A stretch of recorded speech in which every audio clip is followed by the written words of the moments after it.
ikuti program Camera, catatan Menko Airlangga.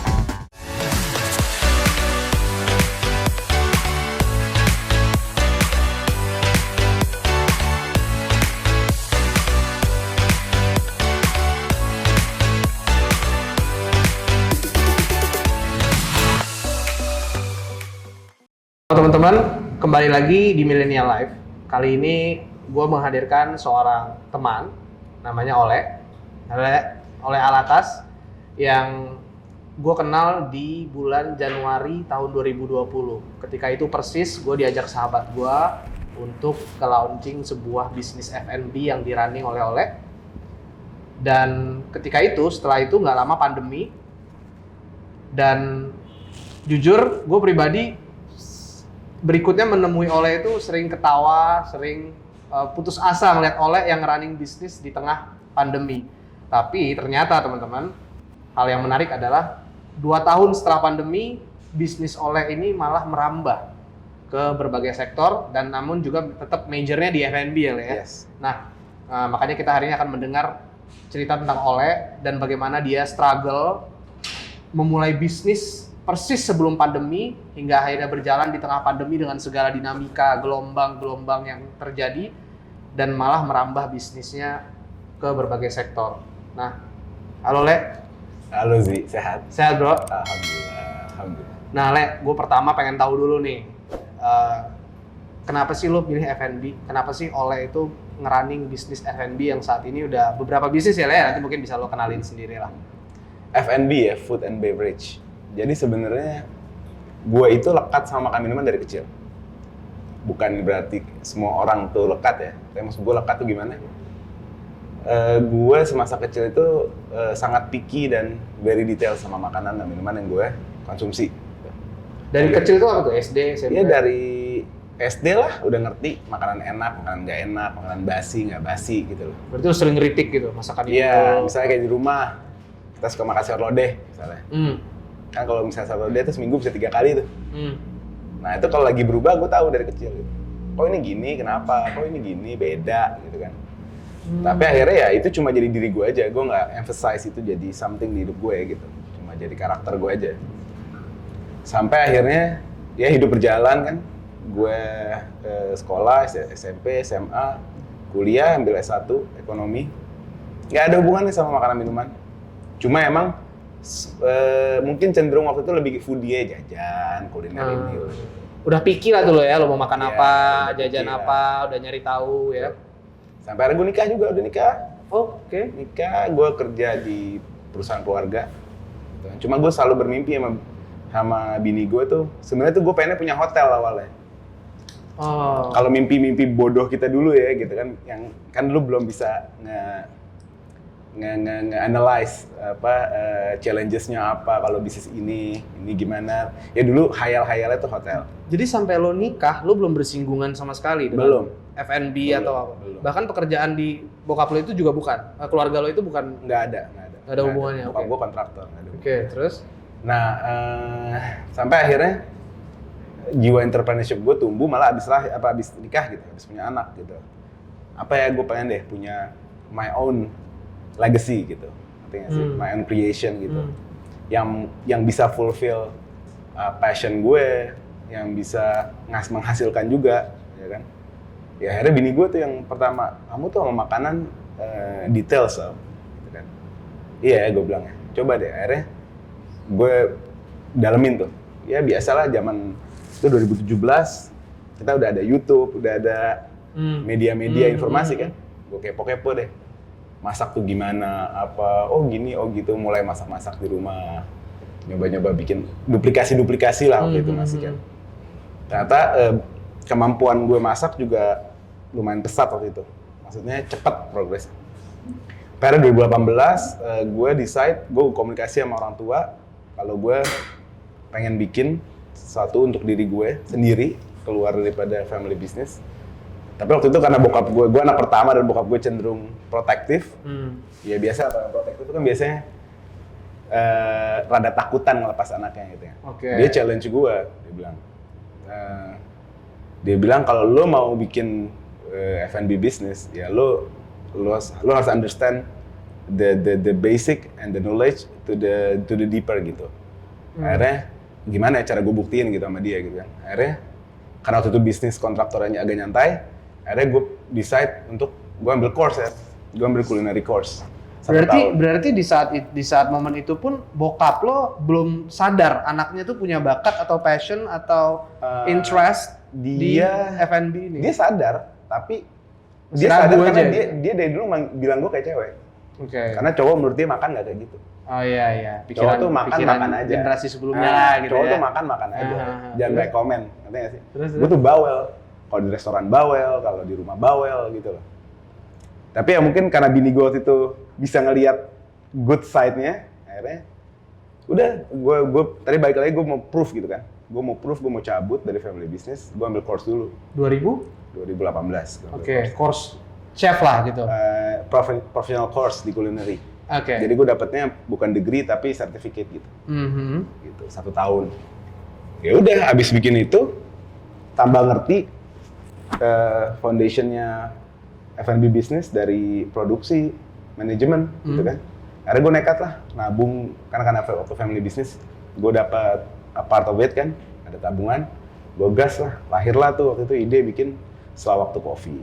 Oh jadi, berarti lu 2 tahun takes the course gitu? Enggak, setahun. Setahun 2017 sampai 18 itu gue lebih banyak personal course. Jadi di rumah sendirian, YouTube, masak, gitu kan. Kalau lihat di Instagram gue ada highlights gue dulu sering. Kalau bikin tiap hari, gue bikin one day one menu waktu itu, 3 bulan. Nah, buat diri gue aja, itu nggak ada foundation dari mana-mana. Gue mau 1 hari 1 menu, gitu kan.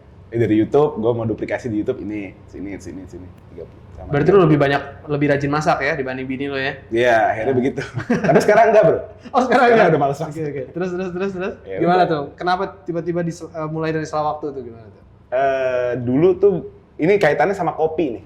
Oke. Bukan sama F&B bisnis gue awalnya. Oh. Bukan sama story of F&B di hidup gue sebenarnya.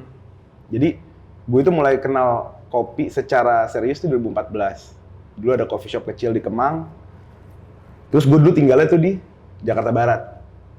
Okay. Nah, saking enak itu kopi, gue setiap hari Minggu tuh selalu dari rumah gue ke Kemang. Ngopi. Tempatnya kecil, mungkin berapa sih luas 10 meter, kecil lah tempatnya, gitu loh. Nah dari situ, gue picky banget sama kopi. Jadi, throughout my life dari 2014 ke 2019, itu ngopi tuh milih.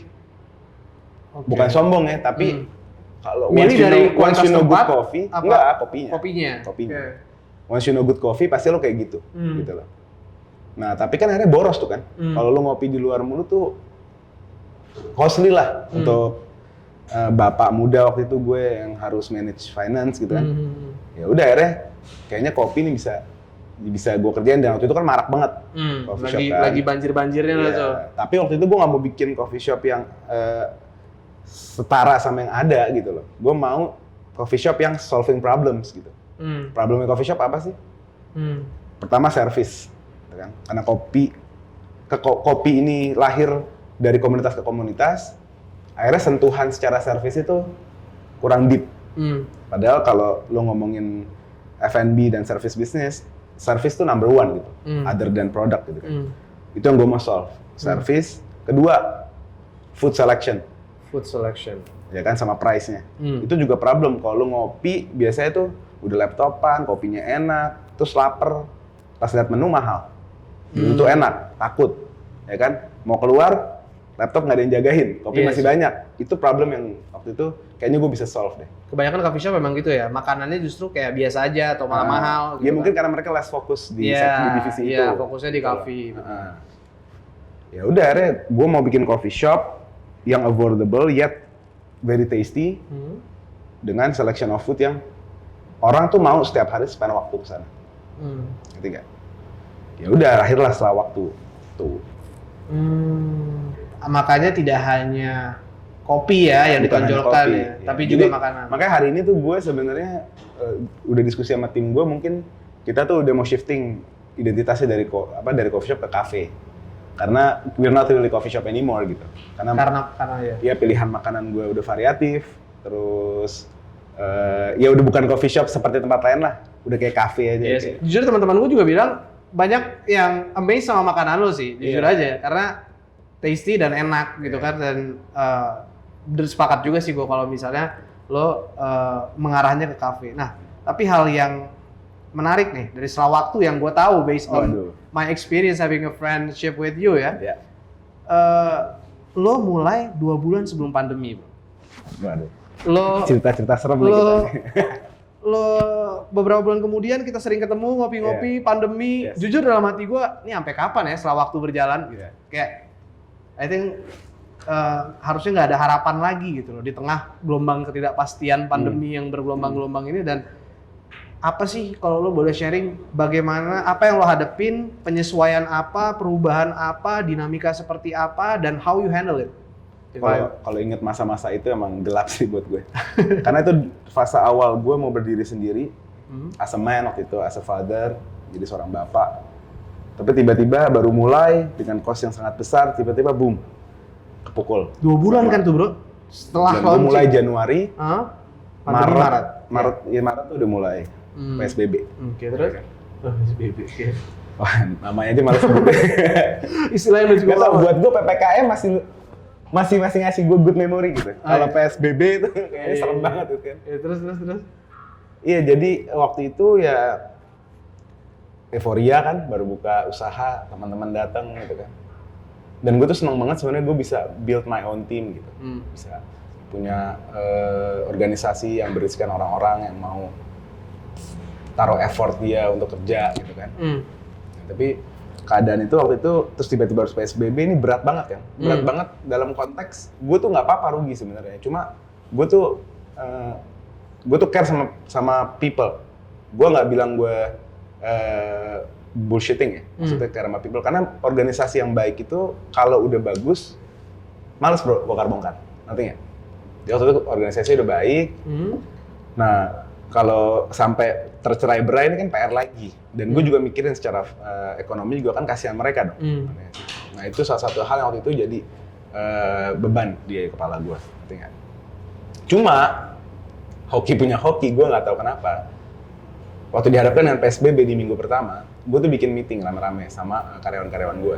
Ya kan? Gue bikin meeting rame-rame. Karena waktu itu gue ketakutan juga sama corona kan. Gue bilang, gue nggak maksa. Lu harus keluar rumah kerja, karena kesehatan tuh nomor 1. Betul. Lu ada keluarga di rumah, itu nomor 1. Sekarang, yang mau mundur. Oh, lu buka omongan dari awal tuh. Iya. Rapat perdana tuh respon Rapat PSBB. perdana, gitu. Oke, terus? Turn out, 3 orang mundur. Oh, oke. 3 dari 9. Alasannya? Takut. Emang mereka concern sama penyakitnya. Iya, di health rumah. issues ya. Ada orang tua di rumah, ada ini, ada itu, gitu loh. Resiko ya, risikonya besar. Terus? Sedih, yes. Ditinggalin. Tapi di sisi lain, nggak tahu ya, kayak Allah kasih gue kemudahan itu. Karena Itu 3 dari berapa tuh? 3 dari 9. Oke, sisa 6 nih. 2/3 kan. Lumayan. Lumayan kan. Nah itulah salah satu yang sebenarnya Key member? Enggak? ya itu key points yang kenapa gue bisa survive. Oke. Karena gue nggak perlu mengurangi, tapi terkurang secara organik. Oh. Gitu. Dan itu cukup safe ya? Iya. Maksudnya cukup menyelamatkan. Cukup. Masih Walaupun rugi tapi? Masih. Lumayan. Oke, terus? Gitu. Ya akhirnya abis setelah tersisa 6 orang, apalagi yang bisa dikurangin? Manusianya jangan sampai dikurangin dong. Orang mau kerja kok. Yang paling gampang ya waktu kerjanya dikurangin. Gitu. Oh. Ya kan? Pertama bisa menghindari kemungkinan interaksi sama virusnya, ya kan? Kedua bisa cut cost, ya kan? Dan mereka setuju? Nggak setuju. There has to be a win-win solution kan? Ya udah, akhirnya itu yang gue lakuin. Kerja dari 6 shift seminggu, gue cut jadi 4 shift seminggu. Oke, Gitu. berarti dari awal lo udah concern dengan manajemennya dulu yang harus disesuaikan ya? Iya. Karena itu gue baiknya gue bilang, gue nggak mau bongkar-bongkar yang udah ada. Sebenarnya ya, kalau hati mau ngomong, pada saat pandemi ya, gue yakin yang nonton ini yang punya usaha juga setuju sama gue. Sebenarnya paling gampang, tutup. Buset deh. Iya. Sedih gila bro. Lu bayar apa sih? Lu bayar rental doang kok. Maksudnya gue nggak bilang rentang-rentang ya. Tapi bayar rental sama gambling operasional dengan gaji, itu mendingan bayar rental aja. Oh iya sih. Ya. Kalau menimbang situasi kondisi Iya, kita kan? itu pilihan paling rasional sih. Betul. Tutup aja. Iya kan? Hmm. Tapi nggak fair dong. Hmm. Dari 6 orang yang nggak mau mundur, berarti they needed the opportunity. Dia butuh kerja. Gitu. Kalau soal penjualan gimana? Online daring luring. Ah, Dia itu gimana tuh penyerangnya, strategi ya. itu? Gue penasaran. Tadi kan defense, Ah. ya kan? Ah. Bertahan ya, Iya. sekarang nyerangnya nih.